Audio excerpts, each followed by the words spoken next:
Hello again, and in this second video that looks at sequences on textivate, I'd like to show you what it looks like from the student's perspective. Now, I showed you in the first video that you can get a URL link to a sequence, so that's where we'll start by copying that sequence and pasting it into the address bar. Now this time, before I start, I'm logged out of textivate, so imagining I'm a student who's been given this URL, and we'll go through the sequence and then log in at the end. Okay, you'll see that the first activity we've gone to is the first activity in our sequence, which was the 2x4 resource. You notice that we specified that the auto check would be off, so the auto check option is not available here on this screen. So we can check as we go along though. So I'll quickly complete this activity.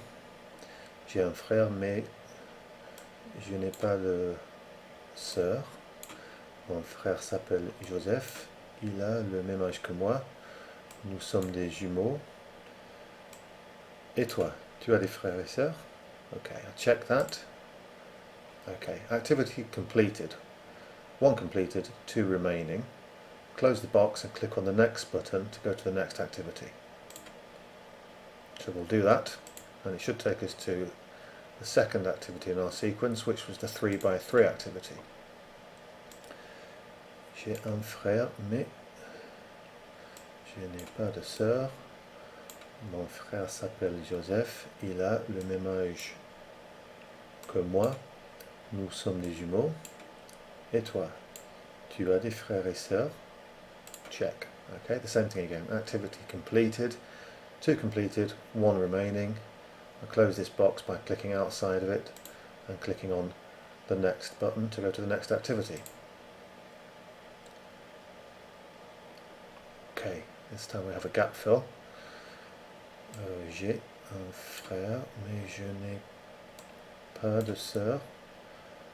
This time notice that we've got the auto check enabled, so it's automatically correcting our answers as we type them in. Mon frère s'appelle Joseph, il a le même âge que moi. Nous sommes des jumeaux. Et toi, tu as des frères et sœurs? And this should be the last activity, so we'll see something different. Okay, all activities completed. If you have a student login, click here to log in so that you can upload a record of your work for your teacher. So I'll click on that and I'll log in using the student password.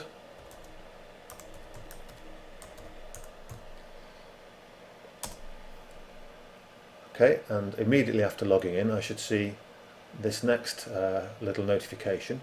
Do you want to submit a record of your work to show your teacher? If so, fill in your details and click the submit button. So I'll fill in my name as just testing, and I'll leave the group blank. I click on submit, and the notification changes to say that a record of this sequence of activities has been submitted to your teacher, and that's it. So the student is then finished. They can close that box and they can go back to textivate or do whatever else they want to do. Okay, I'll end this video there, and in the next one we'll look quickly at accessing the scores that have been submitted by your students.